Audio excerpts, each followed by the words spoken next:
Good morning बच्चों। चलो आज हम लोग फिर मिले हैं डिमांड चैप्टर करने के बाद। उसका एक और छोटा सा टॉपिक रह गया था, इलास्टिसिटी ऑफ डिमांड, उसको लेकर मैं Nitish Kumar on behalf of chartered studies academy, आप लोग का इकोनॉमिक्स प्रोफेसर। चलिए हम लोग अब स्टार्ट करते हैं। इकोनॉमिक्स का जो टॉपिक रह गया था, ज़्यादा टाइम नहीं लगाएंगे आज इंट्रो में, बिकॉज जो भी इंट्रो था लास्ट वीडियोज़ में हम लोग कर लिए हैं। ठीक, इलास्टिसिटी ऑफ डिमांड जो चैप्टर है ये या टॉपिक है, इससे न्यूमेरिकल्स क्वेश्चन एग्जाम में आता है और एक दो थ्योरी क्वेश्चंस भी आता है। टॉपिक इंपॉर्टेंट है। ठीक, न्यूमेरिकल्स प्रॉब्लम सॉल्व करने में बच्चों को दिक्कत होता है, जिनका बाई चांस मैथ्स नहीं था पहले या मैथ्स था और अच्छे से नहीं किए हों ये चैप्टर को, तो उसमें थोड़ा प्रॉब्लम आता है। ठीक, इवन जो क्लास 11-12 में पढ़े थे उसके अलावा एक दो नया टॉपिक भी इसमें है। दैट्स वाई या तो लोग स्किप कर देते हैं या तो इसको अच्छे से कंप्लीट नहीं कर पाते हैं। इलास्टिसिटी ऑफ डिमांड पढ़ने से पहले, स्टार्ट करने से पहले मैं एक बार ज़रूर बोलूँगा कि अगर आप लोगों ने डिमांड और फैक्टर अफेक्टिंग डिमांड अच्छे से नहीं किया तो उसको एक बार कर लीजिएगा। रीज़न उसका क्या है? बिकॉज इलास्टिसिटी ऑफ डिमांड उससे थोड़ा रिलेटेड है। जो हम लोग डिमांड चैप्टर में फैक्टर्स अफेक्टिंग डिमांड पढ़े थे ना, फैक्टर्स ऑफ डिमांड मतलब डिटर्मिनेंट्स ऑफ डिमांड, जो ICI मॉड्यूल में टॉपिक था फैक्टर्स अफेक्टिंग डिमांड, ये बेसिकली उसी से रिलेटेड है कुछ। ठीक है, तो चलो छोटा सा रिकैप करते हैं। हम लोग कौन सा फैक्टर्स अफेक्टिंग डिमांड पढ़े थे? सर फैक्टर्स अफेक्टिंग डिमांड पहले होता क्या है? डिमांड हम लोग का कौन कौन से चीज़ों के ऊपर डिपेंड करता है, जिसमें हम लोग कुछ फैक्टर्स का नाम पढ़े थे। जैसे पहला था प्राइस ऑफ द कमोडिटी, मेरा डिमांड मेरा खुद का प्राइस के ऊपर डिपेंड करता है। दूसरा था मेरा प्राइस ऑफ रिलेटेड गुड्स, मेरा demand price of substitute good के ऊपर, प्राइस ऑफ कॉम्प्लीमेंट्री गुड के ऊपर भी डिपेंड करता है। सब्सटीट्यूट में डायरेक्ट रिलेशन, कॉम्प्लीमेंट्री में इनवर्स रिलेशन, ऐसा भी पढ़े थे। तीसरा था income of the consumer, taste and preferences of the consumer. तो ये सारे फैक्टर्स है, टोटल 9 फैक्टर्स हम लोग पढ़े थे।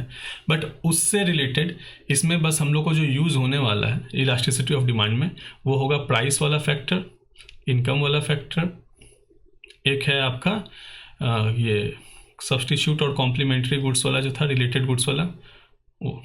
ठीक, ये 3 टॉपिक यूज होने वाला है। ठीक, अब ओवरऑल हम थोड़ा सा इसको डिस्क्राइब कर देते हैं कि इलास्टिसिटी ऑफ डिमांड का कंटेंट क्या है। कंटेंट है कि sir price elasticity of demand हम लोगों को पढ़ना है, उसमें 4 मेथड हैं। वो 4 मेथड में से क्वेश्चन आता है सर।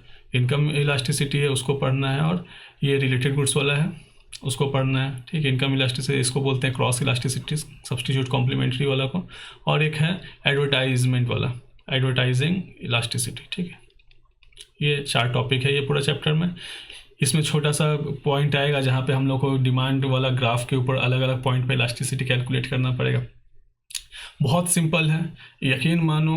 ये लेक्चर अच्छे से देख लो, इसके बाद आपको कुछ भी एक्स्ट्रा करने का ज़रूरत नहीं है, कुछ भी एक्स्ट्रा करने का ज़रूरत नहीं है। ठीक है, ये लेक्चर में ICI का जितना इलस्ट्रेशन है वो सब भी ये ख़त्म कर देंगे, और ज़्यादा देर का लेक्चर रहेगा नहीं, बहुत कम टाइम में क्रिस्प वे में सब कुछ कवर हो जाएगा।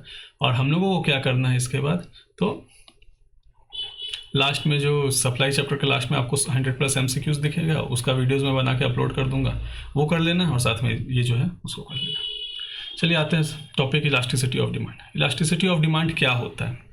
इलास्टिसिटी मतलब होता है लचीलापन। लचीलापन मतलब ये एक्चुअल सच में लचीलापन इसका नाम है। हिंदी में अगर आप ये इकोनॉमिक्स बुक पढ़ेंगे तो उसमें है मांग का लचीलापन, that elasticity of demand. Elasticity मतलब होता है कि मेरा डिमांड किसी भी फैक्टर के ऊपर कितना हद तक डिपेंड करता है।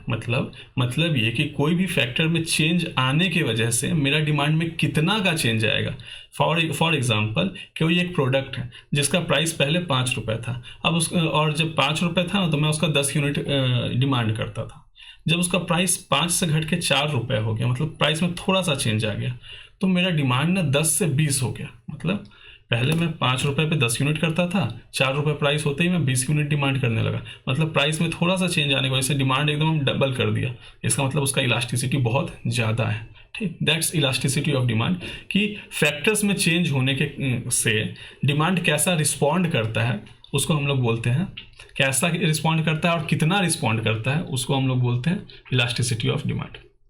अब आते हैं elasticity of demand is the degree of responsiveness, कितना डिमांड मेरा रिस्पॉन्स कर रहा है, degree of responsiveness of quantity demanded. Quantity demanded मतलब क्वांटिटी डिमांड जो हम कर रहे हैं वो किस हद तक रिस्पॉन्ड कर रहा है, किसके टर्म्स में, of the goods change, of the good change in one of the variables on which demand depends, मतलब वही फैक्टर्स अफेक्टिंग डिमांड, कौन कौन से फैक्टर के ऊपर कितना हद तक डिमांड मेरा डिमांड डिपेंड कर रहा है, that is called elasticity of demand.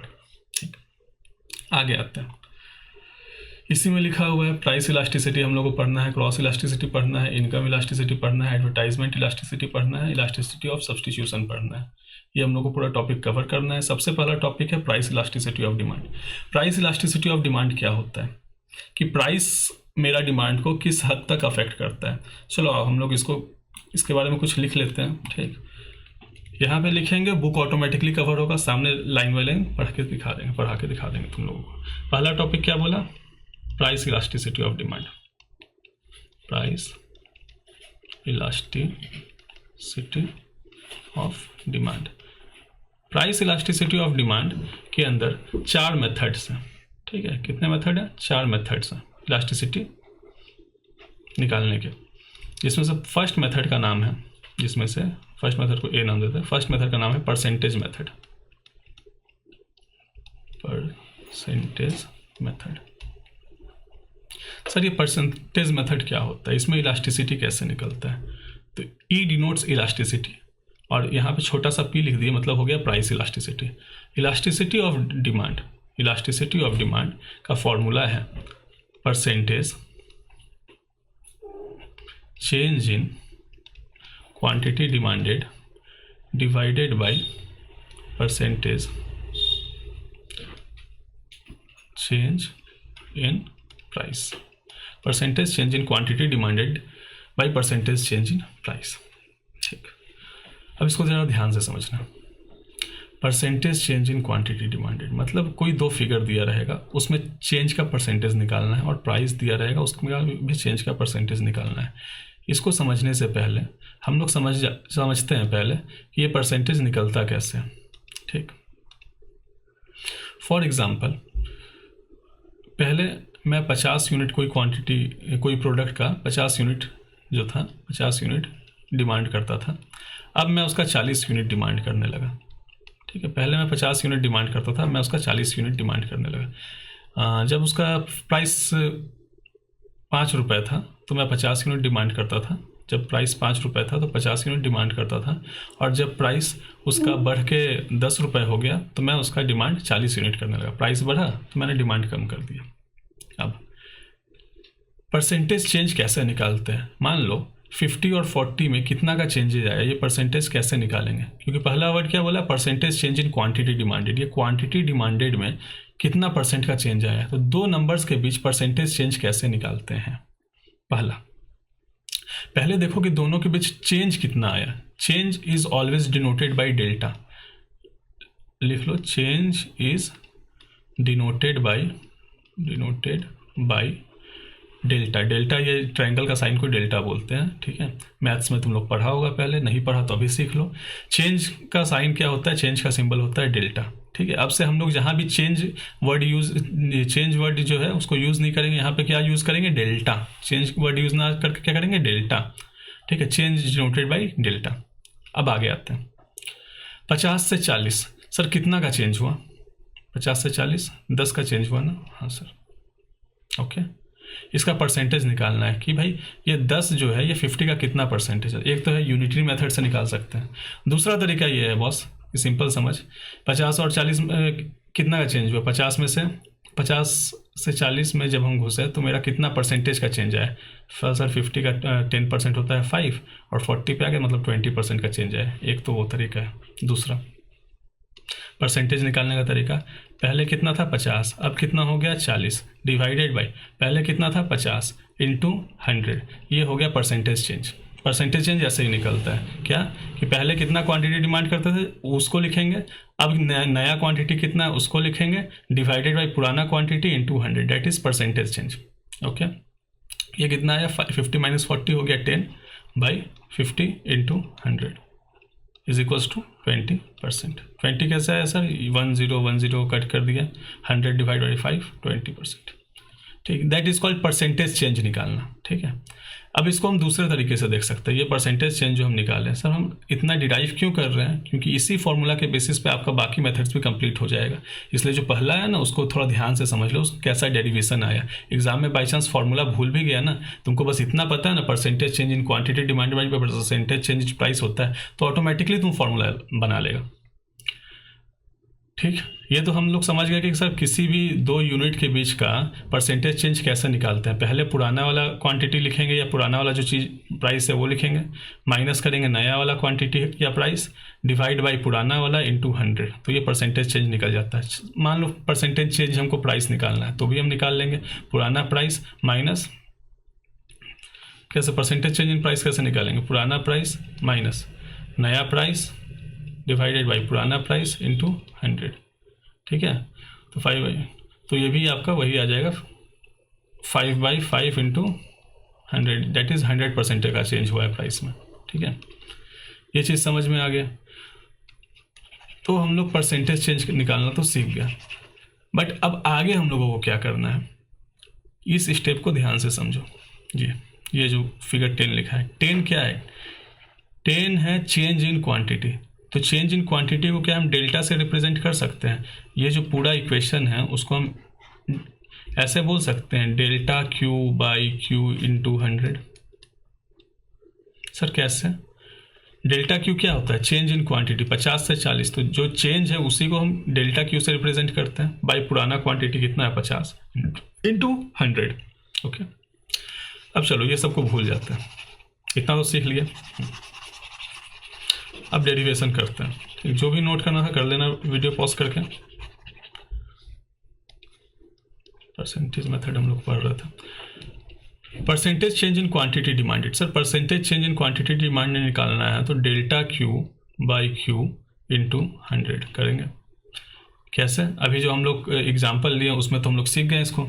ठीक है, मे बी आपका स्क्रीन पे ये शो ना करता हो, let me write here.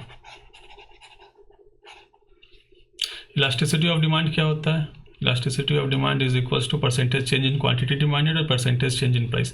Percentage change in quantity demanded कैसे निकलेगा boss, delta Q by Q into 100।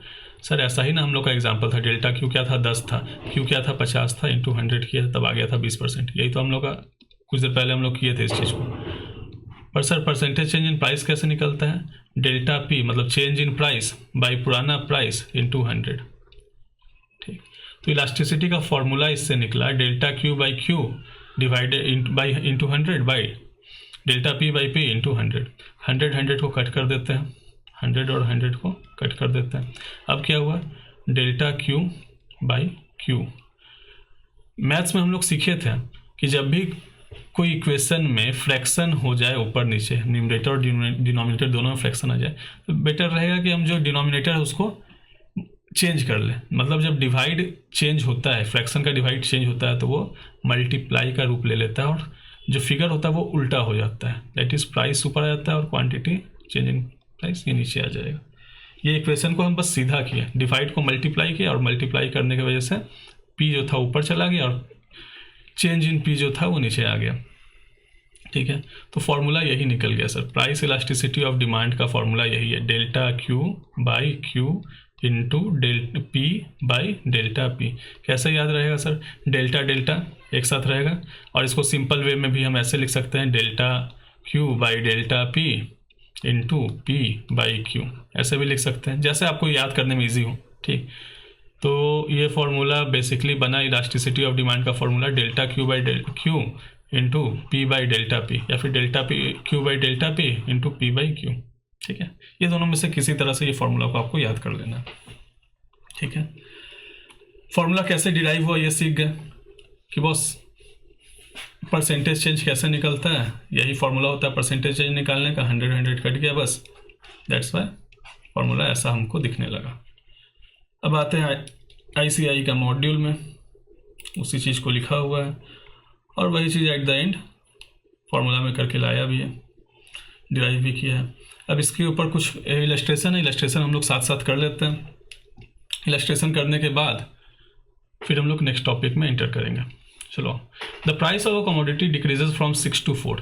Sir पहले प्राइस कितना था 6 और नया प्राइस कितना हो गया 4, तो पुराना प्राइस को बोलेंगे P कितना है 6 और नया प्राइस को बोलेंगे P1 को बोलते हैं 4। ओके, पुराना प्राइस था 6, नया प्राइस था 4, तो P 6 था, नया प्राइस हो गया 4। Quantity demanded of good increases from 10 to 15। Quantity पहले डिमांड करते थे 10, ठीक है, क्वांटिटी डिमांड करते थे 10, अब प्राइस कम हो गया तो हम नया क्वांटिटी कितना डिमांड करने लगे, नया क्वांटिटी डिमांड करने लगे 15, ठीक है, यही हुआ। तो चेंज इन प्राइस मेरा कितना है, डेल्टा P कितना है 2 रुपया, और चेंज इन क्वांटिटी कितना है 15 में से 10 किया, चेंज इन क्वांटिटी है 5, ठीक है। अब इलास्टिसिटी ऑफ डिमांड मेरे से कोई बोल रहा है निकालने के लिए, तो इलास्टिसिटी ऑफ डिमांड क्या होगा, percentage change in quantity demanded by percentage change in price, यही तो होता है। बट इसका फॉर्मूला हम लोग क्या सीखे थे, delta Q by Q into P by delta P। चलो डेल्टा Q क्या है 5, डेल्टा Q क्या है 5, Q क्या है 10 इंटू P क्या है, P कितना है, P मतलब पुराना प्राइस है 6 और चेंज इन प्राइस कितना है 2। समझ में आ रहा है ना, चेंज इन क्वांटिटी को लिए बाई पुराना क्वांटिटी, पुराना price by change in price, 5 का टेबल में गया 2 टाइम्स में, और ये हो गया 2 का टेबल में ये गया 3 टाइम्स में, तो 3/2 इट मीन्स 1.5। इलास्टिसिटी कितना हो गया 1.5। सर इलास्टिसिटी तो 1.5 है मगर ये निगेटिव साइन है। निगेटिव साइन का मतलब ये होता है बॉस कि अगर प्राइस और डिमांड में निगेटिव रिलेशन है तो इलास्टिसिटी निगेटिव आएगा। यही प्राइस और डिमांड में अगर पॉजिटिव रिलेशन हो जाता है, जैसे सब्स्टिट्यूट गुड के केस में होता था, प्राइस और डिमांड में, उसका प्राइस और मेरा डिमांड में पॉजिटिव रिलेशन, तो वैसे कंडीशन में इलास्टिसिटी पॉजिटिव आ जाएगा। ठीक, तो बेसिकली ये नेगेटिव साइन कोई इंपैक्ट नहीं करता है न्यूमेरिकल सॉल्व करने में। नेगेटिव साइन बस डिनोट करता है, नेगेटिव साइन जो होगा वो बस डिनोट करता है किस चीज़ को, कि हम लोग का दोनों वेरिएबल के बीच कैसा रिलेशन है, पॉजिटिव रिलेशन है या नेगेटिव रिलेशन है। ठीक है, दोनों का रिलेशन को ये नेगेटिव या पॉजिटिव साइन डिनोट करता है और इसका न्यूमेरिकल में कोई काम नहीं है। ठीक है, तो ये नेगेटिव पॉजिटिव से डरना नहीं, बस देखना है कि भाई प्राइस और डिमांड में कैसा रिलेशन है या इनकम और डिमांड में कैसा रिलेशन है। जो दो फैक्टर के बीच हम इलास्टिसिटी निकाल रहे हैं उन लोगों के बीच रिलेशन कैसा है, तो साइन वैसा ही हो जाता है, जैसा रिलेशन वैसा साइन। तो यहाँ पे प्राइस और डिमांड में नेगेटिव रिलेशन था इसलिए इलास्टिसिटी नेगेटिव है। सॉल्व करना सीख गया, चलो आते हैं next question. 5% fall in price. Sir इसमें डायरेक्ट परसेंटेज दे दिया है सर, इसमें क्या मस्त डायरेक्ट परसेंटेज दे दिया। हम लोग को क्वांटिटी में डील ही नहीं करना है, नंबर्स में डील ही नहीं करना है। फॉर्मूला क्या था, percentage change in quantity demanded by percentage change in price. तो परसेंटेज चेंज इन प्राइस दे दिया है, 5% फॉल इन प्राइस, ठीक है, 15% rise in its demand. 5% price fall किया, 15% डिमांड राइज किया। तो सर इलास्टिसिटी ऑफ डिमांड का, ठीक है, फॉर्मूला होता है percentage change in quantity demanded by percentage change in price. Change denote by delta, इसलिए हम लिखते हैं परसेंटेज चेंज इन प्राइस। ठीक है, फॉर्मूला क्या है, क्वांटिटी डिमांडेड में बोला है 15% का चेंज है और प्राइस में 5% का चेंज है, तो दोनों को डिवाइड किया तो आंसर आ जाएगा 3। तो इलास्टिसिटी ऑफ डिमांड कितना हो गया 3। ओके, अब आते हैं तीसरा। The price of a good decreases from 100 to 60। Sir पहले प्राइस कितना था, पहले पुराना प्राइस था 100, नया प्राइस कितना हो गया 60, P1 कितना हो गया 60। इससे हम लोग क्या निकाल लेंगे, हम लोग इससे डेल्टा P निकाल लेंगे। Delta P change in price कितना हो गया, चेंज इन प्राइस हो गया 40। आगे, if the price elasticity of demand is 1.5। Sir यहाँ पे तो इलास्टिसिटी का फिगर दिया हुआ है 1.5 ऑलरेडी, जो हम लोग कैलकुलेट करते थे। Original quantity demand is 30 unit. Original quantity मतलब पुराना क्वांटिटी कितना है 30। नया क्वांटिटी जो है उसका हमको पता नहीं। Calculate the new quantity demanded, नया क्वांटिटी डिमांडेड निकालो, Q1 का वैल्यू फाइंड करो। कुछ बात नहीं है भाई, जो हम लोग का इक्वेशन था उसमें पुट करते हैं। Elasticity of demand is equals to delta Q by Q into delta P by P। ठीक, हमको नया क्वांटिटी जानना है ना, जान लेंगे। वो कैसे, क्या हो रहा है सर, प्राइस गिर रहा है ना, 100 से प्राइस 60 हो रहा है, मतलब जाहिर सी बात है प्राइस कम होगा तो डिमांड बढ़ेगा। तो नया जो क्वांटिटी डिमांडेड होगा ये 30 से तो ज़्यादा आएगा, तो 30 में हम जो भी मेरा चेंज आएगा उसको ऐड कर देने से नया क्वांटिटी आ जाएगा। डेल्टा Q क्या है हमको नहीं पता, चेंज इन क्वांटिटी नहीं पता, मगर पुराना क्वांटिटी पता है 30, और चेंज इन प्राइस कितना है 40, पुराना प्राइस कितना है 100। ओके, तो इक्वेशन मेरा क्या बन रहा है बॉस? इक्वेशन मेरा क्या बन रहा है? इक्वेशन ये बन रहा है, इलास्टिसिटी है 1.5, 1 सेक, इलास्टिसिटी कितना है 1.5 is equals to delta Q by 30 into 40 by 100। Okay, 0 से 0 कट गया, ठीक, और ये आ गया आपका 1 मिनट 1 सेक, कहीं कुछ गलती नहीं है कि यहाँ डेल्टा क्यू कितना है नहीं पता है हमको, क्यू कितना था 30, डेल्टा पी, सॉरी हम लोग यहाँ फार्मूला गलत लिख दिया बस, यहाँ छोटा सा हम लोग से फार्मूला में मिस्टेक हो गया। चलो इसको गलती को सुधार लेते हैं। फार्मूला क्या था? Delta Q by Q into P by delta P था, यही फार्मूला था ना? हाँ, इट इम्प्लाइज इलास्टिसिटी है 1.5 is equals to delta Q कितना है, डेल्टा क्यू का वैल्यू हमको नहीं पता है, क्यू कितना है 30, पी कितना है, प्राइस कितना था पुराना 100, चेंज इन प्राइस कितना है 40, ये जीरो कट कर दिया, ये जीरो को कट कर दिया, 1.5 is equals to delta Q by 12, तो चेंज इन क्वांटिटी कितना आ जाएगा? Change in quantity 12 into 1.5 is equals to 18, तो क्वांटिटी में कितना का चेंज आया 18।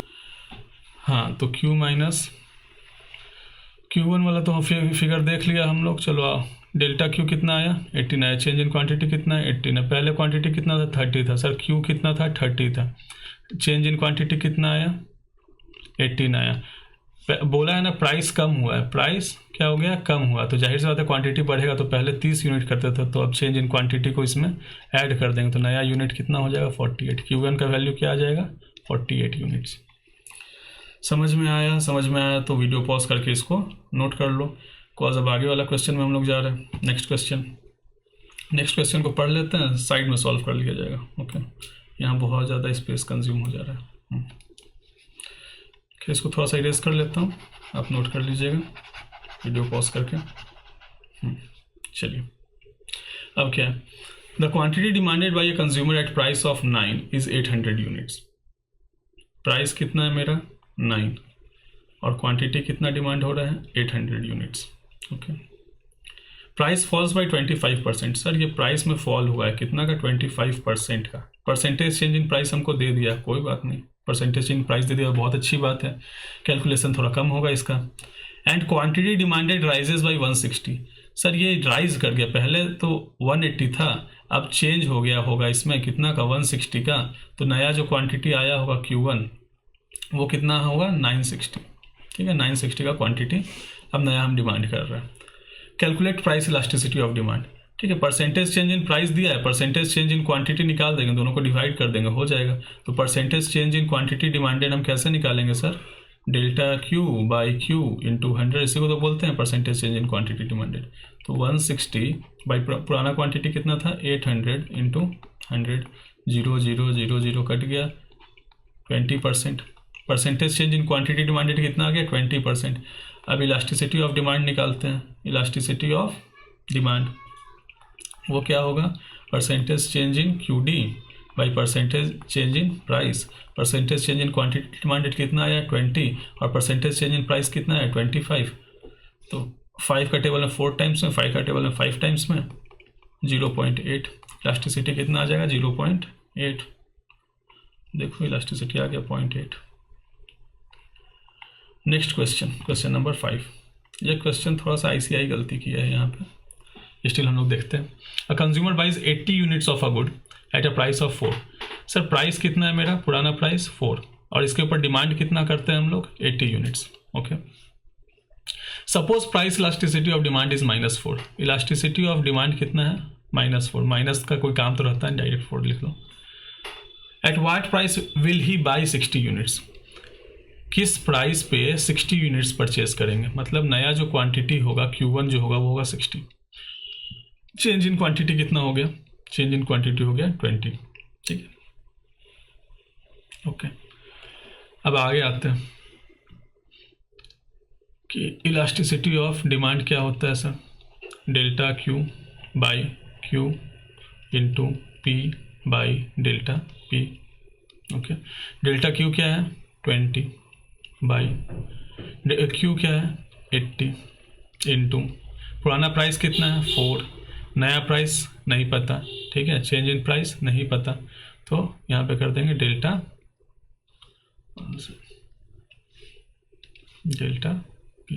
पी हमको नहीं पता है। इलास्टिसिटी ऑफ डिमांड कितना दिया हुआ है, इलास्टिसिटी ऑफ डिमांड दिया हुआ है 4, तो नया इक्वेशन क्या बना 4 is equals to 20 by 80 into 4 by delta P. अब इसको सॉल्व करते हैं, 4 टाइम्स में गया, 4 का टेबल 1 इसमें गया, 4 is equals to 1 by delta P, it means delta P is equals to 1 by 4, answer आएगा 0.25।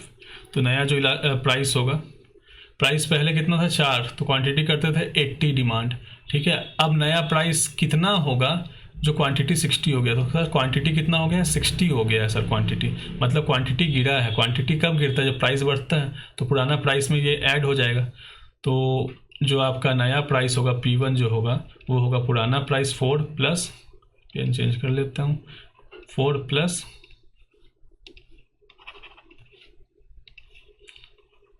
0.25 दैट इज 4.25। ओके, यहाँ पे सॉल्यूशन गलत है, आगे आता है। तो sir price elasticity of demand का जो पहला मेथड था परसेंटेज मेथड, वो हम लोगों ने कंप्लीट कर लिया है, ठीक है। इसमें हम लोगों ने क्या सीखा, elasticity of demand is equal to percentage change in quantity demanded by percentage change in price. Percentage change in quantity demanded जो है उसका फॉर्मूला क्या होगा, delta Q by Q into 100, और परसेंटेज चेंज इन प्राइस का भी वही है, delta P by P into 100, 100 cut जाता है, ओवरऑल इक्वेशन यही निकल के आता है, delta Q by Q into P by delta P, और ये इक्वेशन को हम लोग कहीं भी पुट करते हैं तो आंसर मिल जाता है हम लोगों को। अब अगला है पॉइंट इलास्टिसिटी। पॉइंट इलास्टिसिटी समझने से पहले ये ग्राफ आप लोग नोट कर लो, ठीक है, ये ग्राफ को समझ लो, ठीक। पॉइंट इलास्टिसिटी इसको हम ज्योमेट्रिक मेथड भी बोलते हैं, ठीक है, पॉइंट इलास्टिसिटी को क्या बोलते हैं, ज्योमेट्रिक मेथड। हमने बताया था ना कि हमारे पास कितना मेथड है टोटल, हमारे पास टोटल है 4 method, price elasticity of demand निकालने का 4 मेथड है, जिसमें पहला मेथड तो हम लोगों ने पढ़ लिया, पहला मेथड था परसेंटेज मेथड, ठीक है।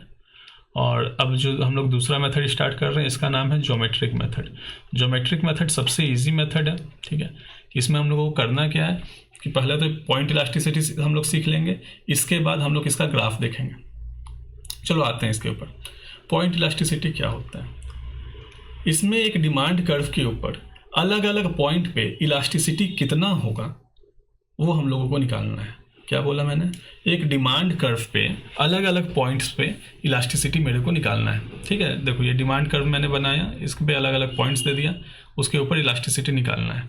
चलो इसको पहले इरेज कर देता हूँ, ठीक, ताकि हम लोग फ्रेश निकालेंगे, सॉल्व करेंगे।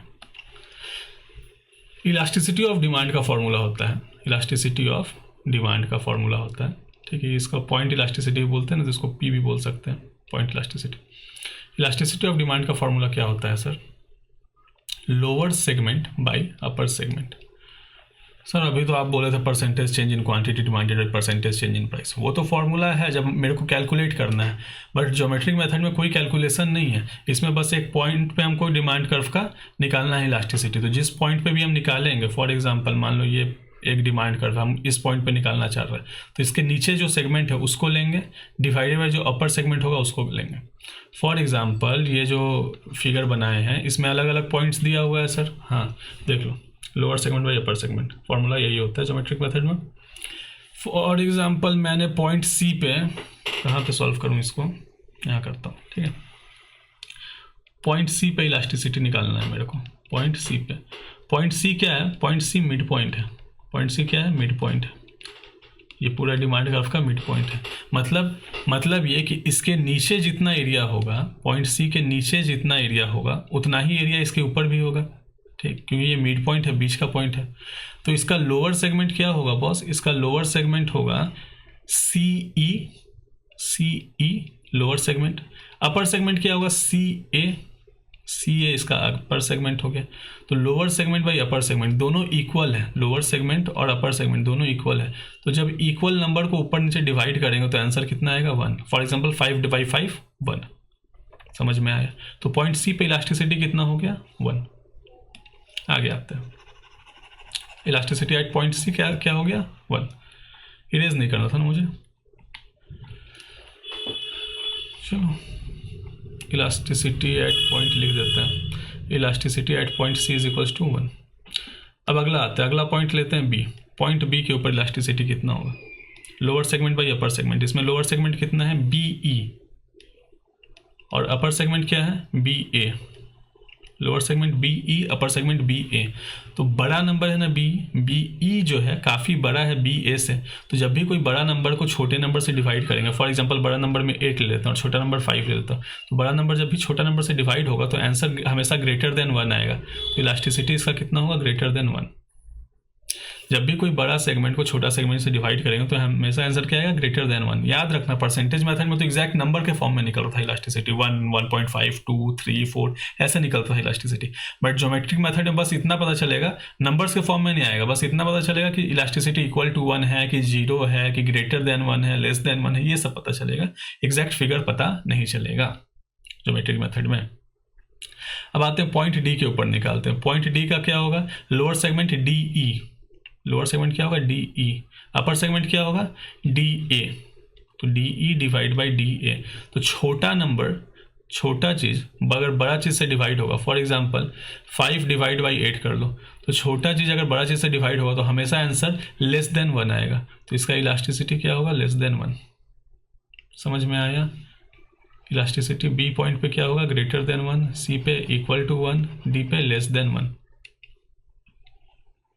क्लियर? आगे आते हैं। अब इलास्टिसिटी एट पॉइंट ई ए है और ई है, तो ई का पहले निकालते हैं। इलास्टिसिटी एट पॉइंट ई कैसे आएगा सर? ई पॉइंट पे इलास्टिसिटी लोअर सेगमेंट क्या है, लोअर सेगमेंट सर कुछ है ही नहीं के लिए, तो लोअर सेगमेंट 0 है, कुछ नहीं है तो 0 है। और अपर सेगमेंट क्या है ई ए।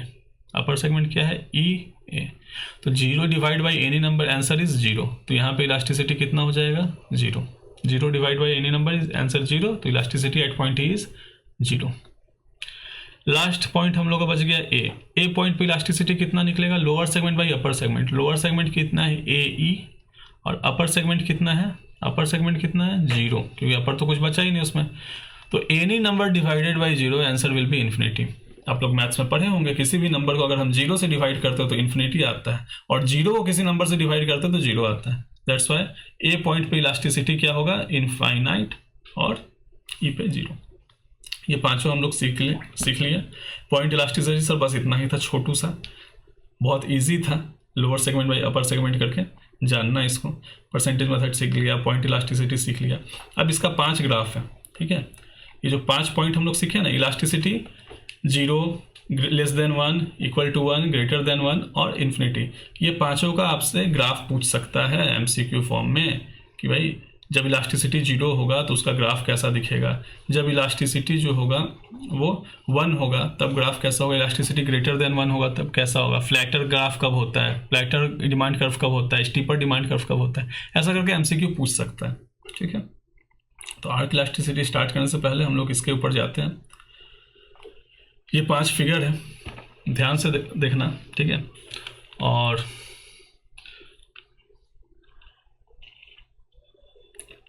पानी पी लेता हूँ मैं। चलिए आइए स्टार्ट करते हैं। Horizontal demand curve represent perfectly in different. चलो ये सब हटाओ, मेरे को क्या करना है, ये ग्राफ को समझना है, ठीक। समझना क्या है, याद करना है कि किस टाइम पे कैसा हो। तो सिंपल से समझो, एक अच्छा सा ट्रिक सिखा देता हूँ याद करने का, भूलोगे नहीं इसलिए। अब ये मत बोलना कि सर ऐसा ट्रिक हम हमेशा ये पढ़ाते वक्त या पढ़ते वक्त याद रखेंगे, नहीं बाबू। एग्ज़ाम के लिए बस एग्ज़ाम ओरिएंटेड ये ट्रिक को ध्यान से समझ लो। क्या है सर, जब इलास्टिसिटी ऑफ डिमांड 0 होता है ना, तो डिमांड कर्व कैसा होता है, वर्टिकल हो जाता है, ठीक है। मतलब सिंपल समझ, डिमांड कर्व कुछ नहीं है, एक लड़का है। डिमांड कर्व क्या है, एक लड़का है, ठीक है, अपने जैसा लड़का है डिमांड कर्व। और जब इसके लाइफ में कोई लड़की नहीं थी ना, तो ये बड़ा सीधा था, ठीक है। सीधा था मतलब एकदम स्ट्रेट था। समाज में इसका बस समाज मतलब आस पड़ोस में सब, इसका रिलेटिव फैमिली सब बड़ा तारीफ करते थे इसका। मेरा लड़का तो एकदम सीधा है, ठीक है, मेरा लड़का एकदम सीधा है। तो जब लाइफ में कोई नहीं होता है तो लड़का एकदम ऐसा ही सीधा हो जाता है। तो इलास्टिसिटी ऑफ डिमांड जो है ना, जब जीरो होता है ना तो डिमांड कर्व एकदम सीधा हो जाता है। कैसा? सीधा लड़का जैसा हो जाता है। ठीक है, सीधा हो जाना मतलब पैरेलल टू वाई एक्सिस, और इसको हम लोग वर्टिकल भी बोल सकते हैं। ठीक, बट क्या एक्चुअल में लड़का को ऐसा ही होना चाहिए क्या? ज़्यादा दिन ऐसा रहने से ना दुनिया ख़राब बोलने लगती है। ठीक है, तो आगे आते हैं। पहला कर्व तो हम लोग सीख गया कि भाई अगर इलास्टिसिटी अगर मेरा जीरो है तो कर्व कैसा होगा? ऐसा हॉरिजॉन्टल, वर्टिकल। मगर इसकी लाइफ में एक टाइम आया जिसमें बहुत कोई आ गई इसकी ज़िंदगी में। तब ये लड़का जो था, ये लड़का सीधा के बजाय लेट गया मतलब इसको और कोई काम धंधा समझ नहीं आता था, बस लेटे रहता था दिन रात। ठीक है, तो ये हो गया इसका हाल। तो इलास्टिसिटी जब इन्फिनिटी हो तो डिमांड कर्व कैसा हो जाता है? ऐसा लेट जाता है। हम क्या बोला, इमेजिन डिमांड कर्व एक लड़का है। ठीक, जब इसके लाइफ में कोई नहीं था तो एकदम सीधा साधा था। जब इसके लाइफ में बहुत कोई आ गया, इनफाइनाइट लोग आने लगे, आना जाना लोगों का चलने लगा, बेचारा को उठने का फुर्सत नहीं रहता, लेटा रहता था हमेशा, थक गया था बहुत ज़्यादा इनफाइनाइट लोगों से। जब भी इलास्टिसिटी इन्फिनिटी होगा तो डिमांड कर्व कैसा होगा? ऐसा सो जाएगा। ठीक है, जब लाइफ में कोई एक आई, ठीक है, वो इसको इसके एक्चुअल शेप में लेके आई, इसको इसके जैसा बनाई। ठीक, जो ये एक्चुअली डिजर्व करता था, डिमांड कर्व जैसा होना चाहिए वैसा हुआ। ठीक है, नॉर्मल डिमांड कर्व कब रहता है? जब इलास्टिसिटी 1 रहता है तो जो नॉर्मल होता है डिमांड कर्व, जैसा इसको होना चाहिए था, एकदम नॉर्मल। ठीक, मगर इसका एक से मन नहीं भर रहा था, ये दूसरे की तरफ भी फिसल रहा था। ये दूसरे की तरफ क्या हो रहा था? फिसल रहा था। जब इलास्टिसिटी एक से ज़्यादा होने लगे, ठीक, इसका मन में दूसरे के लिए भी फीलिंग्स आ रहा है, तो इलास्टिसिटी इसका एक से ज़्यादा हो रहा है, तो ये बेचारा फिसलने लगा। और जब ये फिसलने लगा ना तो इसको प्यार से हम लोग बोलते हैं फ्लैट होने लगा, फ्लैक्टर, दूसरे की तरफ फ्लैट होने लगा। तो डिमांड कर्व कैसा हो जाता है? फ्लैक्टर। क्वेश्चन पूछे सर डिमांड कर्व कब फ्लैट होगा? जब एक से ज़्यादा के पीछे भागेगा तब फ्लैट होगा, जब इलास्टिसिटी ग्रेटर देन 1 होगा तब फ्लैट होगा। एक सबसे कॉम्प्लिकेटेड सिचुएशन बेचारा फंस गया, जिसमें आज के टाइम पे सब लोग फंसे हुए, फ्रेंड जोन। ये क्या हो गया? फ्रेंड जोन हो गया। फ्रेंड जोन हो गया मतलब सर, मतलब ये कि ना तो ये प्रॉपर ये लड़की इसके लाइफ में आ रही है जो इसको नॉर्मल बनाए, ना ही ये सबके नज़र में सीधा है, सीधा रह गया है, भाई जीरो गर्लफ्रेंड है। ये इसका फीलिंग्स बीच में घूम रहा है, ना बहुत अच्छा है ना बहुत अच्छा है और ना परफेक्ट है, तो बीच में बेचारा घूम रहा है। तो ये सीढ़ी जैसा है जिसके ऊपर चढ़ के लोग पार हो जा रहे हैं, दैट इज स्टिपर हो जाता है। डिमांड कर्व कैसा हो जाता है? स्टिपर हो जाता है। कब स्टिपर हो जाता है डिमांड कर्व? जब इलास्टिसिटी लेस देन 1 हो। ऐसा नहीं है लेस देन 1 का ये मतलब नहीं कि जीरो है, ठीक, ऐसा नहीं कि इसके मन में फीलिंग्स नहीं है, ऐसा नहीं कि इसको चांसेस नहीं मिल रहे हैं सब, बस क्या है कि इलास्टिसिटी लेस देन 1 है, मतलब ना ये प्रॉपर फ्री है सब चीज़ों से और ना ही ये प्रॉपर रिलेशनशिप में है, ये फ्रेंड जोन होके पड़ा हुआ है बेचारा, इस वजह से ये स्टिपर है। उम्मीद करता है इतना समझ तो आ गया होगा, ठीक है, याद करने में इजी होगा। कैसे? डिमांड जब इलास्टिसिटी जीरो हो तो डिमांड कर्व कैसा होगा? एकदम सीधा होगा। जब इलास्टिसिटी इन्फिनिटी हो तो डिमांड कर्व को थक गया होता है, सो जाता है डिमांड कर्व, ठीक। जब इलास्टिसिटी इक्वल टू 1 हो तो जैसा इसको होना चाहिए था वैसा ही रहता है। एक से ज़्यादा हो तो डिमांड कर्व फ्लैक्टर हो जाता है, और जब एक से कम हो तो स्टिपर हो जाता है। इतना सीख गए? हाँ सर, इतना सीख गए ना तो कोई टेंशन नहीं। 5 पॉइंट पे हम लोग 5 सीखें, वही सेम चीज़ लिखा हुआ है। हाँ, दूसरा चीज़, अगर जब जीरो इलास्टिसिटी होता है, इसको ध्यान से रखना, ठीक है, इस पर क्वेश्चन आ सकता है। जब इलास्टिसिटी जीरो होता है उसको हम लोग बोलते हैं परफेक्टली इन इलास्टिक। जब इलास्टिसिटी जीरो होता है उसको क्या बोलते हैं? Perfectly inelastic. जब greater than zero but less than 1, एक से ज़्यादा जीरो से ज़्यादा मगर एक से कम, उसको बोलते हैं इन इलास्टिक। इलास्टिसिटी 1 को बोलते हैं यूनिटरी इलास्टिसिटी। और जब इलास्टिसिटी ग्रेटर देन 1 होता है, इलास्टिसिटी जब ग्रेटर देन 1 होता है तो उसको बोलते हैं इलास्टिक, और इनफाइनाइट जब होता है इलास्टिसिटी उसको बोलते हैं परफेक्टली इलास्टिक। ओके, इतना समझ में आ गया? हाँ जी, तो अब तक हम लोग कर लिया, कौन कौन सा मेथड कर लिया? ज्योमेट्रिक मेथड कर लिया और ये परसेंटेज मेथड कर लिया। ज्योमेट्रिक मेथड में जितना ग्राफ था वो सब भी देख लिया, ठीक है। बेसिकली मैंने जो तुम लोगों को याद करने के लिए बोला था, ग्राफ तो याद करवा ही दिया, ये वाला पॉइंट्स याद कर लें। जब इलास्टिसिटी जीरो हो तो उसको परफेक्टली इन इलास्टिक बोलते हैं, इलास्टिसिटी 1 हो तो यूनिट इलास्टिसिटी बोलते हैं, लेस देन 1 हो तो इन इलास्टिक बोलते हैं। ग्रेटर देन 1 हो तो इलास्टिक बोलते हैं, और परफेक्टली इलास्टिक कब बोलते हैं, जब इनफाइनाइट हो। ठीक है, एक टॉपिक हम लोगों ने ऊपर का स्किप किया था ना, आर्क इलास्टिसिटी। ठीक है, तो अगला मेथड क्या है, आर्क इलास्टिसिटी। 2 मेथड पढ़ लिया, ये तीसरा मेथड है। थर्ड मेथड का क्या नाम है, आर्क इलास्टिसिटी। Arc elasticity. जिंदगी तो रंगीन नहीं है, कम से कम पेन ही रंगीन यूज कर लिया करते हैं। चलो आ जाओ, आर्क इलास्टिसिटी क्या होता है। आर्क इलास्टिसिटी, आर्क इलास्टिसिटी में बेसिकली एक डिमांड कर्व का एक रेंज के ऊपर हम लोग इलास्टिसिटी निकालते हैं। एक रेंज मतलब 2 पॉइंट्स के बीच में एक रेंज होता है, इस रेंज में हम लोग इलास्टिसिटी निकालते हैं। ठीक है, इसका फॉर्मूला बहुत सिंपल सा है। ठीक है, इलास्टिसिटी ऑफ डिमांड। ठीक है सर, पी क्यों लिखा है, क्योंकि प्राइस इलास्टिसिटी का ही मेथड है बाबू, इसीलिए वहाँ पे प्राइस इलास्टिसिटी में हम लोग क्या करते थे, delta Q by Q into P by delta P, यही करते थे। यहाँ पे जब 2 पॉइंट के बीच का निकालना पड़ता है, दोनों पॉइंट का एवरेज करना पड़ता है। हम फॉर्मूला डिराइव करके आप लोगों को प्रूफ कर देंगे, बट स्टिल फॉर्मूला याद करने का तरीका, जो डेल्टा क्यू था वो डेल्टा क्यू जैसा ही रह जाएगा।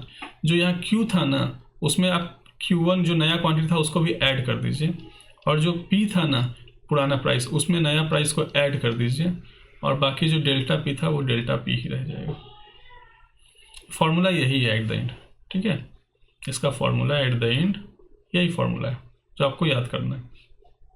आर्क इलास्टिसिटी में प्राइस इलास्टिसिटी का जो परसेंटेज मेथड था उसका, उसमें और इसमें बस डिफरेंस थोड़ा सा यही है कि आर्क इलास्टिसिटी 2 पॉइंट पे निकालता है। समझ लो 2 पॉइंट पे तो हमको कुछ एक्स्ट्रा इसमें करना पड़ेगा। एक्स्ट्रा क्या करना पड़ेगा, Q1 और P1 को ऐड कर देना है अपना रिस्पेक्टिव प्लेस पे। ओके, चलो अब इसके ऊपर एक बार क्वेश्चन कर लेते हैं। क्वेश्चन, हाँ यहाँ पे है एक question. If you have to find elasticity of demand for headphones between, देखो P1 मतलब होता है पुराना, यहाँ पे P1 पुराना प्राइस को लिया, P2 नया प्राइस को लिया। चलो हम लोग पुराना प्राइस कितना है सर, 500। ओके, नया प्राइस P1 कितना है हम लोग का, 400। पुराना क्वांटिटी कितना है, 100, और नया क्वांटिटी कितना है, 150। ठीक है, प्राइस गिरा तो डिमांड बढ़ा। इलास्टिसिटी ऑफ डिमांड हम लोग को निकालना है, तो हम क्या बोला, डेल्टा क्यू बाई क्यू, क्योंकि आर्क इलास्टिसिटी है तो कुछ ऐड कर देते हैं, क्योंकि एक रेंज में चलता है ना ये, तो कुछ इसमें ऐड करना पड़ेगा। और यहाँ P E1 by delta P. ठीक, डेल्टा क्यू क्या है, चेंज इन क्वांटिटी कितना है, 100 और 50 के बीच का, 150 के बीच का डिफरेंस कितना है, 50, डिवाइडेड बाई पुराना क्वांटिटी कितना, 100, नया क्वांटिटी कितना 150, इंटू पुराना प्राइस कितना 500, नया प्राइस कितना 400, divided by change in price कितना 100। तो ये कितना आया 50 बाई 250 इंटू 900 बाई 100। 0000 कट गया, 1010 कट गया, 5 का टेबल में 5 टाइम्स में गया, 9/5 आया, इसका होगा 1.8। इलास्टिसिटी कितना आ गया 1.8। समझ में आया, सिंपल सा है। ठीक है, एग्जाम ओरिएंटेड बस फॉर्मूला याद करना, तो भाई प्राइस इलास्टिसिटी जैसा ही है, मगर आर्क इलास्टिसिटी में हम लोग 2 पॉइंट पे निकालते हैं, इसलिए कुछ फॉर्मूला में ऐड तो करना पड़ेगा, क्योंकि 2 पॉइंट के बीच का ज़्यादा इलास्टिसिटी निकाल रहा है। वैसा ही कर दिया हम लोग 2 पॉइंट। तो अपना Q1 जो वहाँ पे कुछ काम का नहीं था, यहाँ पे ले आया काम में। अब आते हैं आगे, ये सारा हम लोग कवर कर लिए बॉस। टोटल आउटले अगला मेथड, टोटल आउटले मेथड भी बोलते हैं, या फिर इसको टोटल एक्सपेंडिचर मेथड भी बोलते हैं। क्या बोला, टोटल आउटले या टोटल एक्सपेंडिचर मेथड भी बोलते हैं, या फिर टोटल आउटले मेथड। ठीक है, 4 मेथड था, 3 मेथड कर लिया कंप्लीट, चौथा मेथड टोटल आउटले मेथड। इसमें बस 3 चीज़ ध्यान रखना है। ठीक, मैं अभी यहाँ लिख दे रहा हूँ ना, और पूरा नोट जब तुम पढ़ोगे ना ये ICI मैथ, तुमको यही 3 चीज़ मिलेगा। क्या कि अगर किसी चीज़ का प्राइस इंक्रीज कर रहा है, उसी का देखा देखी हम उसके ऊपर टोटल एक्सपेंडिचर जो हो रहा है वो भी इंक्रीज कर दे रहे हैं, या फिर कभी जब प्राइस इंक्रीज कर रहा है तो उसके ऊपर होने वाला टोटल एक्सपेंडिचर हम कम कर दे रहे हैं, या फिर प्राइस इंक्रीज कर रहा है मगर टोटल एक्सपेंडिचर में कोई चेंज नहीं आ रहा है, नो चेंज है। ओके, ये 3 चीज़ याद रखो। ठीक है, तो सिंपल से समझो, प्राइस और टोटल एक्सपेंडिचर को बोला बेटा मैं जैसा जैसा जा रहा हूँ वैसा वैसा मत जा। If you want to be second then follow me, क्या बोला मैंने? If you want to be second then follow me, if you are following me then you can never be first. मतलब तू कभी वन तो नहीं होगा, ठीक, कहीं मेरे से हमेशा तुम कम ही रहेगा, ठीक। तो अगर जैसा प्राइस हो रहा है सेम डायरेक्शन में टोटल एक्सपेंडिचर भी जाए, मतलब प्राइस बढ़े तो टोटल एक्सपेंडिचर बढ़े, प्राइस घटे तो टोटल एक्सपेंडिचर घटे, अगर सेम डायरेक्शन में जाएगा तो उस टाइम पे इलास्टिसिटी हमेशा लेस देन 1 होगा। और अगर अपोजिट डायरेक्शन में जाएगा, ठीक है, तो इलास्टिसिटी ग्रेटर देन 1 होगा। और इस केस में इलास्टिसिटी इक्वल टू 1 होगा जब प्राइस के चेंज होने से टोटल एक्सपेंडिचर पे कोई चेंज नहीं आता। चलो इसको हम लोग अगर स्टेप बाय स्टेप देखते हैं। क्या बोला? इलास्टिसिटी मतलब समझ गया, समझ एक रबर को खींच रहा है, ठीक। एक हाथ में मेरा प्राइस है, एक हाथ में मेरा टोटल एक्सपेंडिचर है। प्राइस जिस डायरेक्शन में जा रहा है, टोटल एक्सपेंडिचर उसके अपोजिट डायरेक्शन में जा रहा है। मान लो प्राइस इस डायरेक्शन में जा रहा है, टोटल एक्सपेंडिचर अपोजिट डायरेक्शन में जा रहा है, तो इलास्टिसिटी क्या होगा? ज़्यादा होगा। इलास्टिसिटी क्या होगा? ज़्यादा होगा। किससे ज़्यादा होगा? 1 से ज़्यादा होगा, ठीक है, ज़्यादा इलास्टिक है। प्राइस अगर ज़्यादा हो रहा है, प्राइस इंक्रीज हो रहा है, तो टोटल एक्सपेंडिचर भी इंक्रीज हो रहा है, ठीक है, सेम डायरेक्शन में जा रहा है। जैसे प्राइस इस तरफ खींच रहे हैं प्राइस को, तो टोटल एक्सपेंडिचर भी उसी तरफ खींचा रहा है। इट इज़ आपका यहाँ पे दिया हुआ, देखिए यही ना मैं समझा रहा हूँ कि प्राइस इंक्रीज कर रहा है, टोटल एक्सपेंडिचर भी इंक्रीज कर रहा है, सेम डायरेक्शन में जा रहा है, दोनों सेम डायरेक्शन में जा रहा है, तो इलास्टिसिटी हमेशा 1 से कम होगा।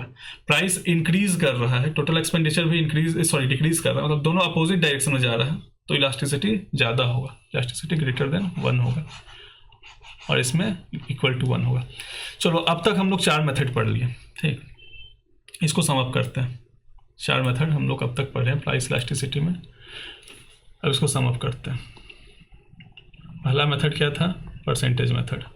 परसेंटेज मेथड में हम लोगों ने क्या सीखा सर? परसेंटेज मेथड में हम लोगों ने सीखा परसेंटेज चेंज को डेल्टा से, percentage change in QD by percentage change in price. इसका फॉर्मूला क्या था? Delta Q by Q into P by delta P, यही था। दूसरा मेथड हम लोगों ने पढ़ा ज्योमेट्रिक मेथड। ज्योमेट्रिक मेथड में हम लोग क्या पढ़ा? ज्योमेट्रिक मेथड में हम लोगों ने पॉइंट इलास्टिसिटी पढ़ा। एक डिमांड कर्व था, उस पर 5 पॉइंट था, अलग अलग पॉइंट पे हम लोगों को इलास्टिसिटी निकालना था, lower segment by upper segment करके, ठीक। तीसरा मेथड हम लोगों ने पढ़ा arc elasticity. Arc elasticity same to same वैसा ही था, बस यहाँ पे जो डिमांड कर्व था उसके 2 पॉइंट के बीच इलास्टिसिटी निकालना था। इस वजह से फॉर्मूला थोड़ा सा चेंज हुआ। यहाँ पे delta Q by Q plus Q1 कर दिए into P plus P1 by delta P किया, आर्क इलास्टिसिटी हो गया। लास्ट हुआ total outlay method. Total outlay method में हम लोगों ने क्या किया? हम लोगों का यहाँ पे बस 3 चीज़ से मतलब उठना, इलास्टिसिटी इक्वल टू 1 है कि ग्रेटर देन 1 है या लेस देन 1 है। यहाँ पे हम लोग को ये ज्योमेट्रिक मेथड में 5 पॉइंट मिला था। ज्योमेट्रिक मेथड में 5 पॉइंट मिला था। क्या क्या? इलास्टिसिटी 0 है, इलास्टिसिटी इक्वल टू 1 है, इलास्टिसिटी ग्रेटर देन 1 है, इलास्टिसिटी लेस देन 1 है, या फिर इलास्टिसिटी इनफाइनाइट है। यहाँ पे 5 पॉइंट निकालते थे, यहाँ पे 3 ही पॉइंट निकलेगा, और बाकी ये 2 तो न्यूमेरिकल्स वाला है। समझ में आया? ये न्यूमेरिकल्स वाला को मैंने हाईलाइट कर दिया येलो से, न्यूमेरिकल, और ग्रीन से हाईलाइट कर देता हूँ जिसमें पॉइंट पे निकलता है इलास्टिसिटी। तो ज्योमेट्रिक मेथड और आउटले मेथड, इसमें एक रेंज पता चलता है, ठीक है, और इसमें जो है एग्जैक्ट फिगर नहीं पता चलता है, ठीक है। ज्योमेट्रिक मेथड में 5 पॉइंट मिलता है और इसमें 3 पॉइंट मिलता है। ये जो 5 पॉइंट था, 5 का ग्राफ था, 5 का ग्राफ भी आपको याद हो गया होगा। क्या ग्राफ था? लड़का सीधा तो सीधा, लड़का को इन्फिनिटी में सो जाता था, एक आती थी सीधा रख करके रखती थी, ठीक।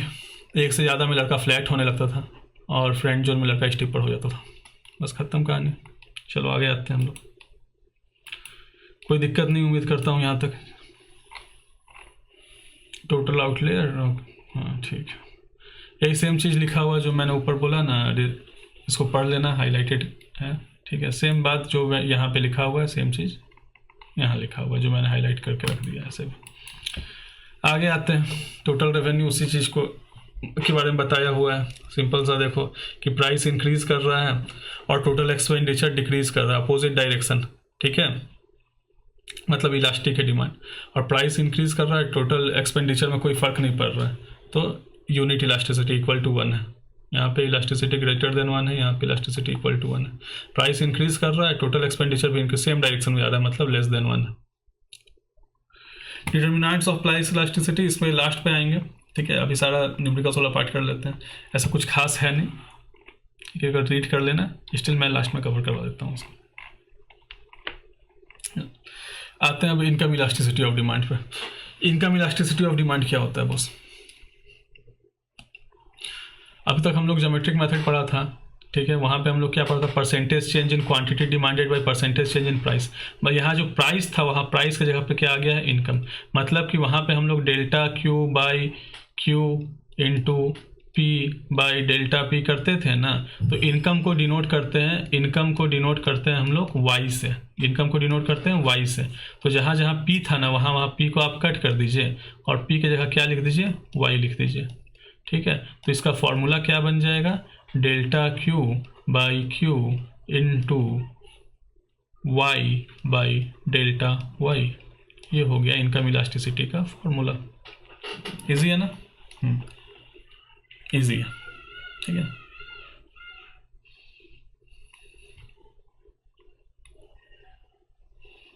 चलिए अब आते हैं यहाँ पे।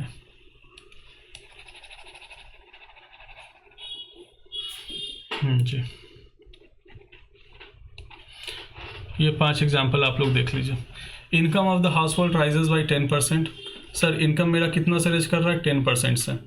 और हम डिमांड वीट का कितना कर रहे हैं? 5%।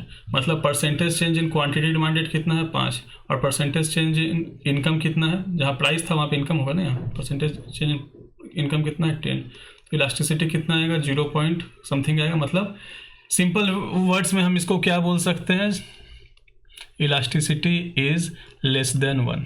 पहला केस में इलास्टिसिटी क्या होगा? लेस देन 1 होगा। दूसरा कि अगर 10% मेरा इनकम बढ़ा है, टीवी मतलब जो नॉर्मल गुड्स है उसका डिमांड हम बहुत ज़्यादा कर रहे हैं, तो ये इलास्टिक डिमांड है। तो क्वांटिटी डिमांडेड बाई प्राइस करेंगे, 20/10 करेंगे, तो इसका आंसर आएगा 2। मतलब इलास्टिसिटी ग्रेटर देन 1 है। तीसरा केस 5% में मेरा इनकम बढ़ा है और डिमांड हम कम कर दिए हैं। यहाँ देखो क्या हो रहा है, इनकम ज़्यादा है और डिमांड कम है। मतलब दोनों के बीच कैसा रिलेशन है? इनकम और डिमांड में निगेटिव रिलेशन हो गया। तो यहाँ पे इलास्टिसिटी निगेटिव हो जाएगा, ठीक है। इलास्टिसिटी क्या हो जाएगा? निगेटिव हो जाएगा। तो 2/5 तो करेंगे, आंसर आएगा 0.4, बट ये -0.4 आएगा कॉज इनकम बढ़ने से डिमांड कम हो रहा है। That is elasticity is less than 0। Income 7% rise किया, डिमांड भी हम 7%, तो 7/7 इलास्टिसिटी यहाँ पे इक्वल टू 1। और इनकम 5% राइज किया बट डिमांड में कोई चेंज नहीं आया, तो यहाँ पे इलास्टिसिटी 0 हो जाएगा। क्यों? क्योंकि डिमांड में परसेंटेज चेंज क्वांटिटी डिमांडेड 0 है, परसेंटेज चेंज इन इनकम 5 है, तो 0 डिवाइड बाई नंबर 0। तो ये 5 चीज़ पता चला 5 केस में। एक में इलास्टिसिटी लेस देन 1 है, एक में ग्रेटर देन 1 है, एक में इक्वल टू लेस देन 0 है मतलब निगेटिव है, एक में इक्वल टू 1 है और एक में 0 है। वही सेम चीज़ को यहाँ एक्सप्लेन किया हुआ है, ठीक है। अब यहाँ पे लिखा तो नहीं है बट मैं बता देता हूँ कि अगर लग्जरी गुड्स हैं, ठीक है, लग्जरी गुड्स में इलास्टिसिटी ग्रेटर देन 1 होता है। नेसेसरी गुड्स में इलास्टिसिटी का तो कोई काम नहीं है, ठीक है, इलास्टिसिटी 0 होता है। इंफीरियर गुड्स में इलास्टिसिटी ऑफ इनकम जो होता है वो लेस देन 0 होता है, नेगेटिव होता है। क्योंकि जैसे जैसे हम मेरा इनकम बढ़ता है, हम इंफीरियर गुड्स का कंजम्पशन कम कर देते हैं। ये क्वेश्चन खूबसूरत सा है, इसको सॉल्व कर लेते हैं हम लोग और आगे बढ़ते हैं इसमें। फिर इनकम इलास्टिसिटी भी खत्म हो जाएगा इसके बाद। क्वेश्चन क्या है? A car dealer sells new as well as used cars.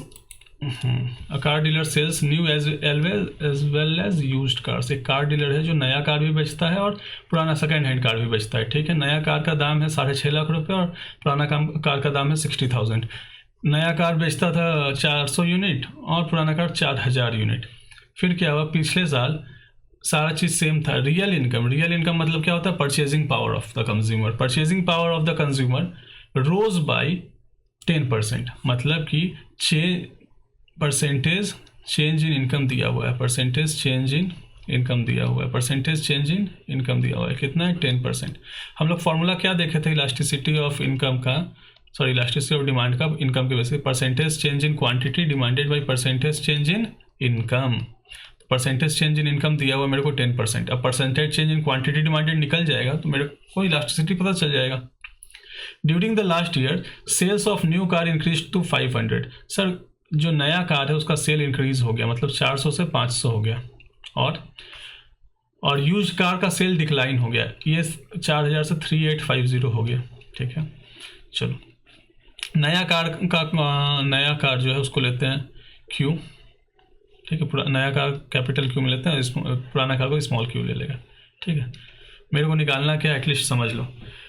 What is the income elasticity of demand for new as well as old cars, दोनों कार का हमको इनकम इलास्टिसिटी निकालना है। ठीक है, ओके, तो चलो इनकम इलास्टिसिटी दोनों का हम लोग निकालते हैं। पहले नया कार का निकालते हैं। तो नया कार पहले कितना डिमांड होता था सर? 400 यूनिट। अब वो कितना डिमांड होने लगा है? 500 यूनिट्स। ठीक, परसेंटेज चेंज इन इनकम मेरे को पता है 10%, तो परसेंटेज चेंज इन क्वांटिटी निकल गया, percentage change in quantity demanded निकाल लेगा। हाँ, क्या? Delta Q by Q into 100, यही होता है percentage change in quantity demanded का फॉर्मूला। डेल्टा क्यू कितना है?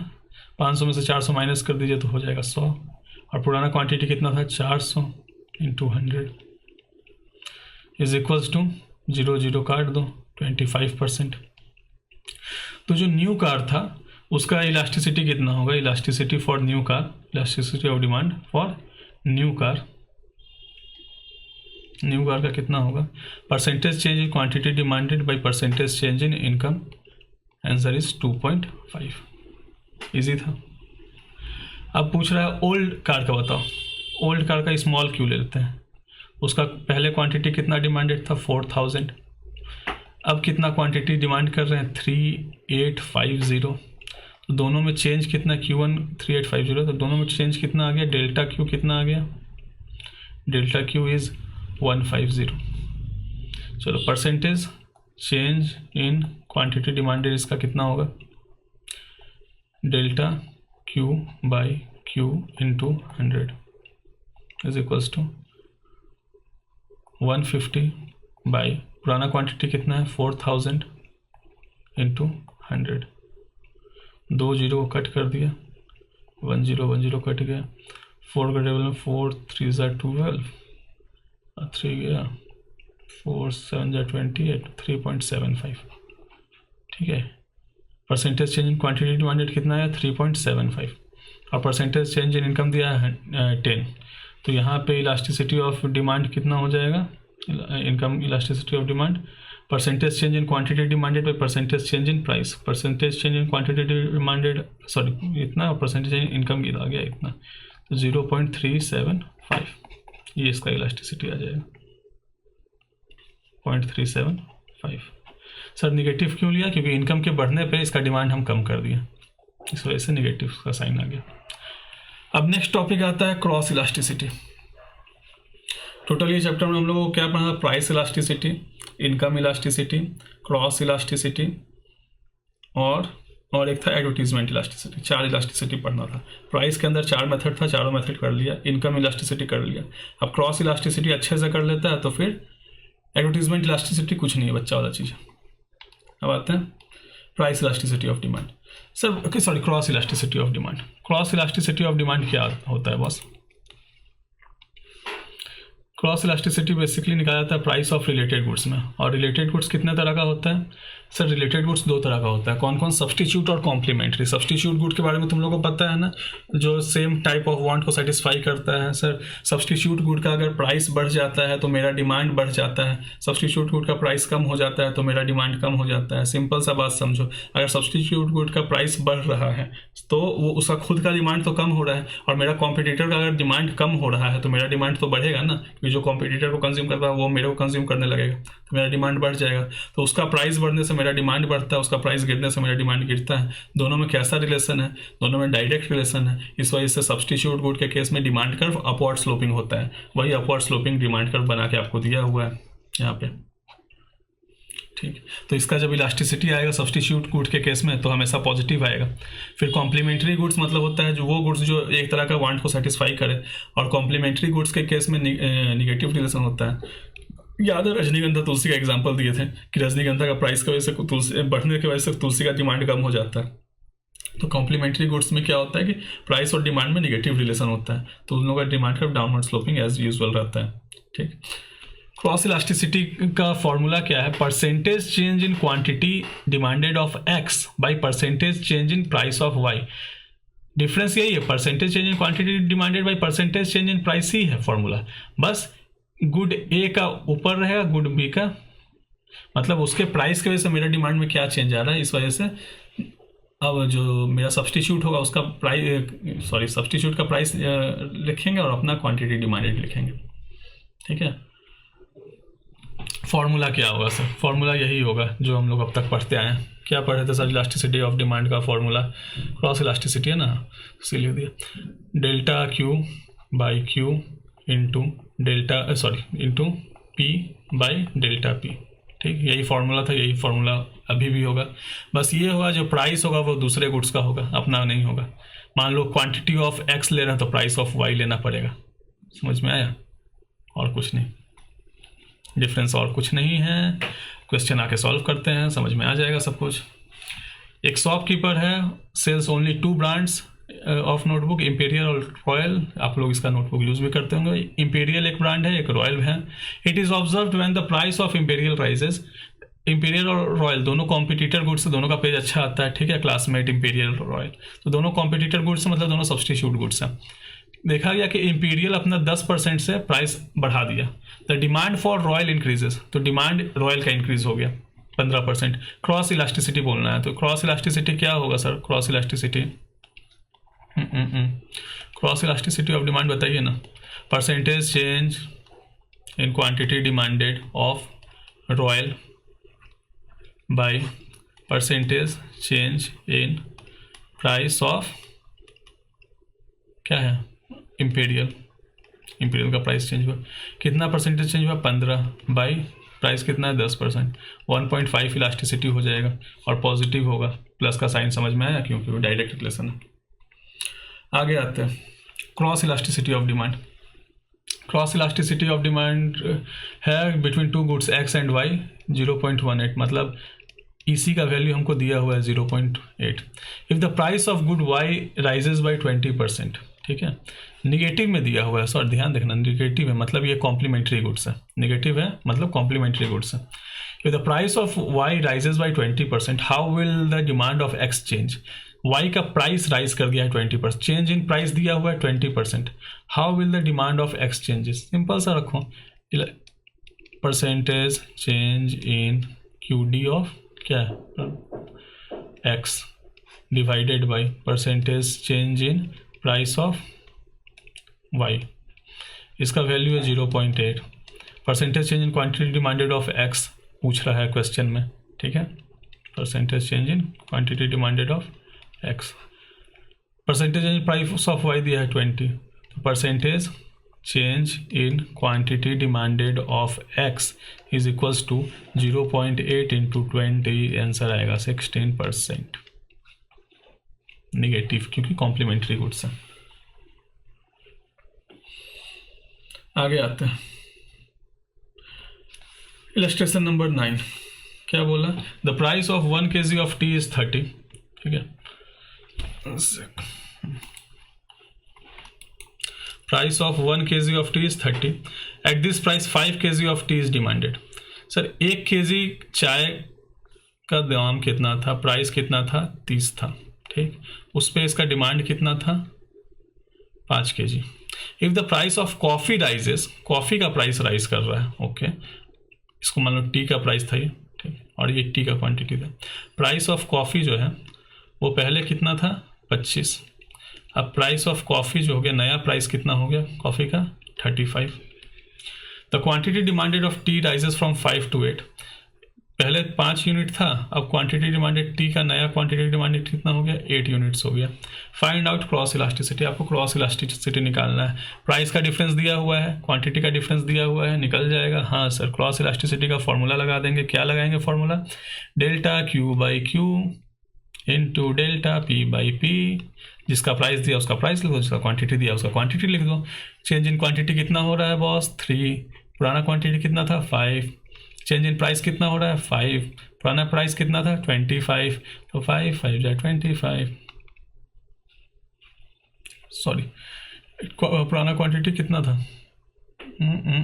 5 यूनिट था ना। हाँ, तो delta Q by change in quantity कितना है, 3।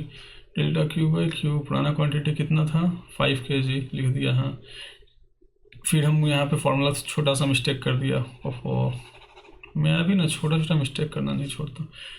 डेल्टा क्यू बाई क्यू और यहाँ पे हो जाएगा पी बाई डेल्टा पी। हाँ, अब ना हो गया। तो अब प्राइस पुराना कितना था, पुराना प्राइस 25 और चेंज इन प्राइस कितना है, 10। तो 5 5 जा 25, 5 2 जा 10, 3/2 1.5।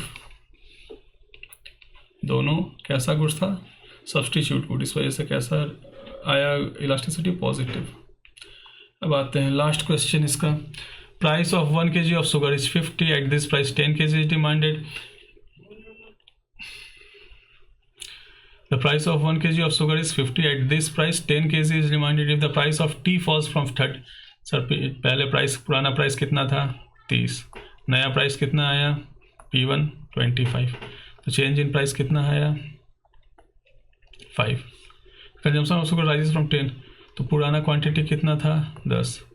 नया क्वांटिटी कितना आया, 12। चेंज इन क्वांटिटी कितना है, 2।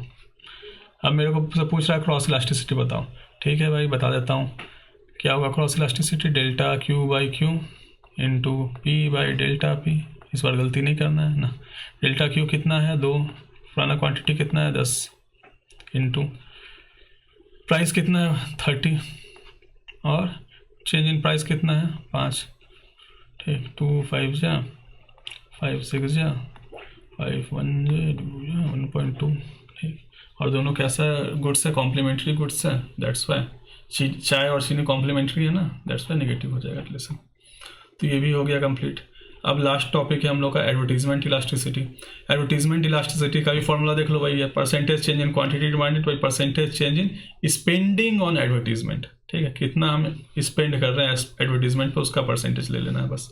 ठीक है, कोई बड़ा बात नहीं है, बच्चा वाला चीज़ है, और मेरे बच्चों के लिए तो बच्चे वाला चीज़ ही होगा, क्योंकि आप लोग तो सब कुछ एकदम कॉन्सेप्ट को डिटेल में करते हुए निकल रहे हैं ना।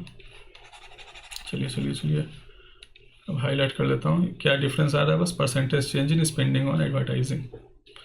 चलिए, तो सर इसका एक बार फॉर्मूला लिख ले, क्या खूबसूरत सा फॉर्मूला। हाँ सर, लिख लीजिए ना, इलास्टिसिटी ऑफ डिमांड ही कर रहा है ना। तो इसका एक सुंदर सा फॉर्मूला लिख लेते हैं, elasticity of demand, but advertisement का केस है तो सेम चीज़ है। तो delta Q by Q into P by delta P करते थे इनकम इलास्टिसिटी में, वाई बाई डेल्टा वाई करते थे एडवर्टीजमेंट में, ए बाई डेल्टा ए कर देंगे, और कुछ नहीं करना है, ए बाई डेल्टा ए कर देंगे, बस यही फॉर्मूला है। और इसमें न्यूमेरिकल्स तो दिया हुआ भी नहीं है कि जो भी न्यूमेरिकल्स आएगा ऐसा ही आ जाएगा। Demand does not respond to increase, advertisement हम कर रहे हैं मगर मेरा कोई डिमांड में चेंजेस नहीं आया, तो इलास्टिसिटी 0। ठीक है, जितना हम इन्वेस्टमेंट किए हैं, सॉरी जितना हम एडवर्टीजमेंट किए हैं उसके कंपेरिजन डिमांड बहुत कम हो रहा है, तो इलास्टिसिटी लेस देन 1। अगर जितना सेम प्रोपोर्शन, मतलब अगर 10% हम एडवर्टीजमेंट का खर्चा बढ़ा रहे हैं तो डिमांड भी मेरा प्रोडक्ट का 10% बढ़ रहा है, तो इलास्टिसिटी इक्वल टू 1। अगर हम 10% एडवर्टीजमेंट का खर्चा बढ़ा रहे हैं, मेरा 20% डिमांड बढ़ जा रहा है, तो इलास्टिसिटी ग्रेटर देन 1। इसी के साथ ये चैप्टर हम लोग का हो गया ख़त्म। नेक्स्ट चैप्टर हम लोग सप्लाई में मिलते हैं जल्द ही नेक्स्ट वीडियो में।